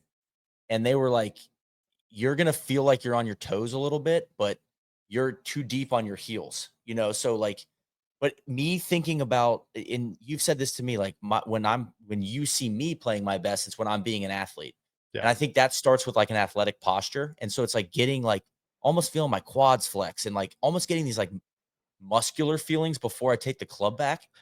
And it's like, damn, dude, that's almost distracting me from thinking about left yes. heel and pressure and drop the chain and blah, blah, blah. Brother, I got them all up there too. I know For what you're sure. talking Well, about. and it's funny because that's what Pia and Lynn talk about, right? Is like getting into your body, getting out of your brain Yes, and yeah. getting into I'm a like getting body into feel. my quads. I'm like, Yeah, make sure your quads are firing because that means you're not back in your heels, and that means you have a sound base.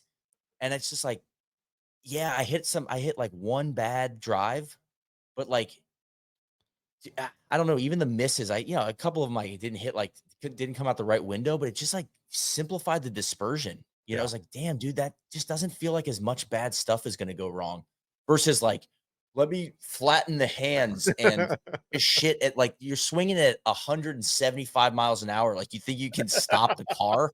Like, what the fuck are you talking about, dude? Like, it doesn't make any sense. What are we doing, you I know? know. I know. So I would say and I think what I love about that is that posture and like target, especially like, okay, make sure you're aligned properly, which I struggle with, honestly. For sure. Me too. Shoulders being open or closed, but like those are all pre-shot stuff is all controllable. And Exactly. so, and I've got some friends that are getting into golf, and they're like, kind of, hey, do you have any tips? I'm like, move it an inch back in your stance, move it an inch up. Like, don't really, we're out on the course. You can't really do anything else. It's like I can't tell him like, yeah, dude, you're over the top. He's not gonna know what that means. Cover the ball. Like what? It's like stupid. Just like no, like just make You sure tell you're them about aimed right. the power chain? So I feel like in it's almost a combo of like, all right, we're activating the mental coach. Shout out to John. We're hanging out with Russ Henley and he's simplifying it.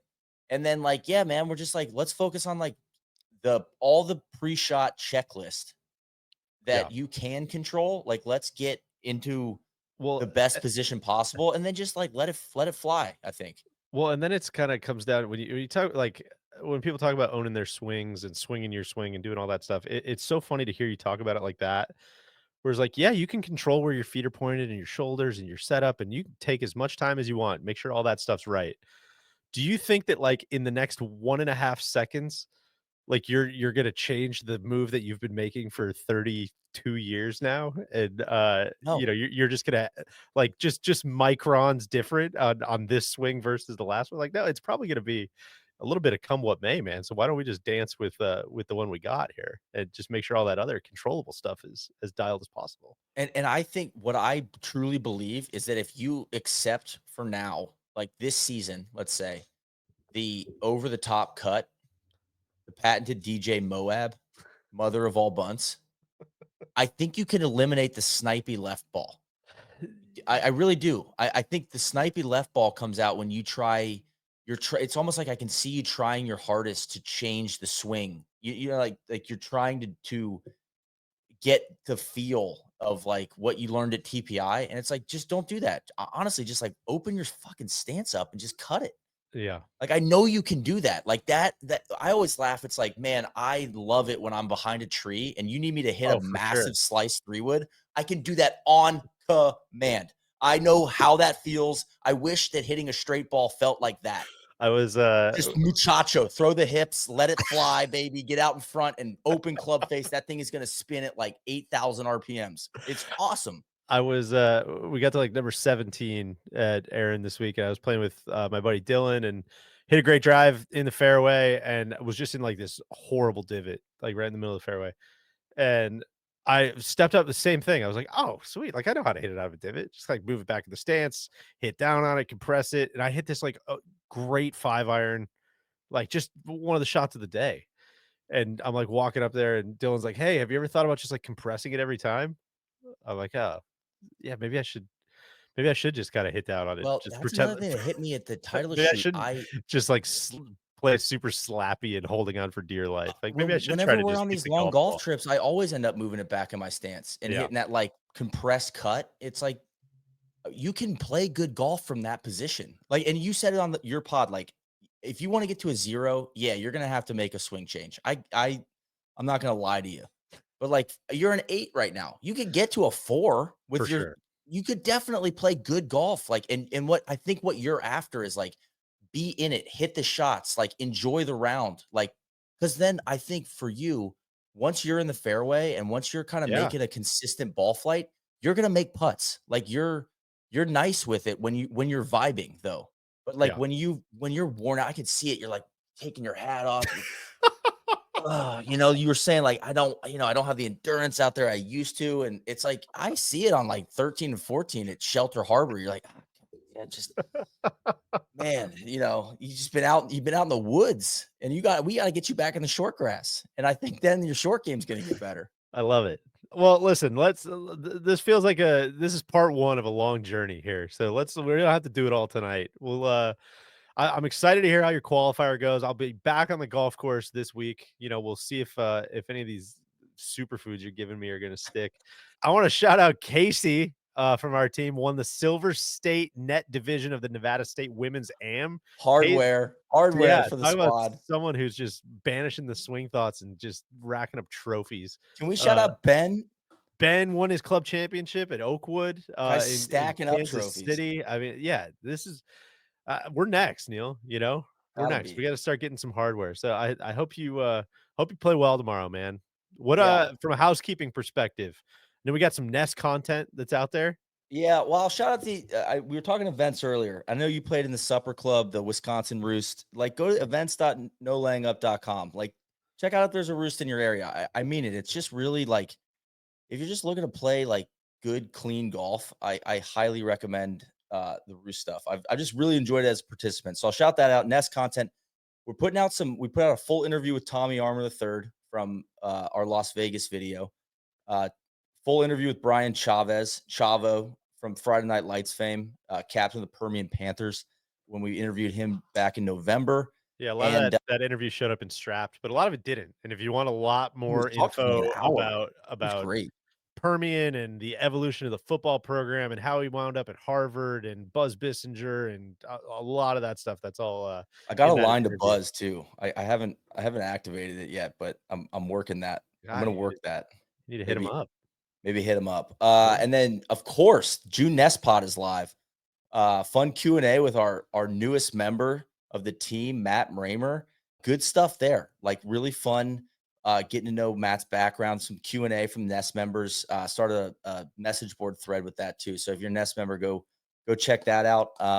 Also, if you're not a Nest member, you can sign up for our email list, and you can watch or read 3 nest only articles.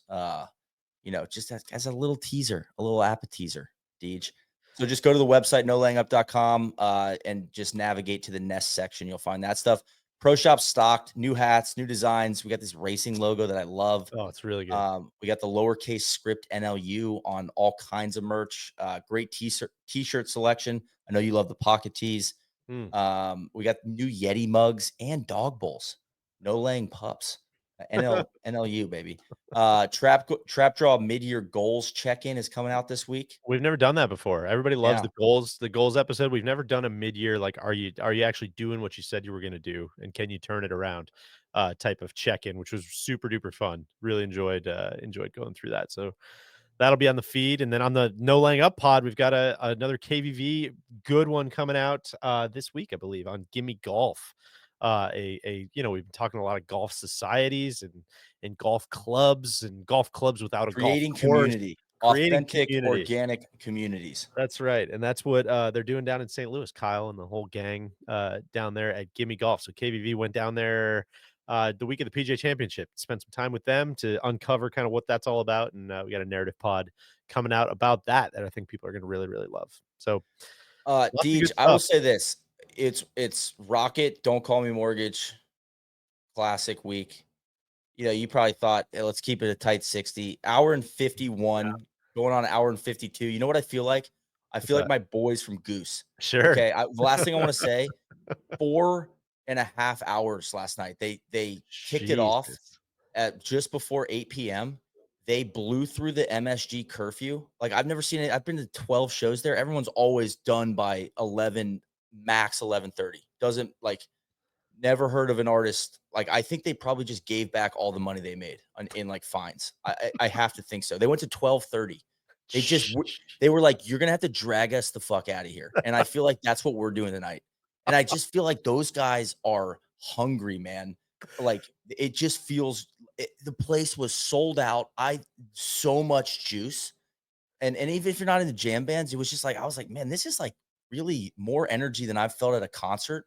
Like, it didn't feel like anybody in the room was like here as a status thing. You know what I'm saying? Like, oh, I got tickets to Justin Timberlake. It was like, no, I was standing next to this guy, Randy, who was like 45. He's like, dude, I love these guys. I had to come to the show. I was like, me too, dude. I'm just in my office listening to these guys when I'm doing stuff.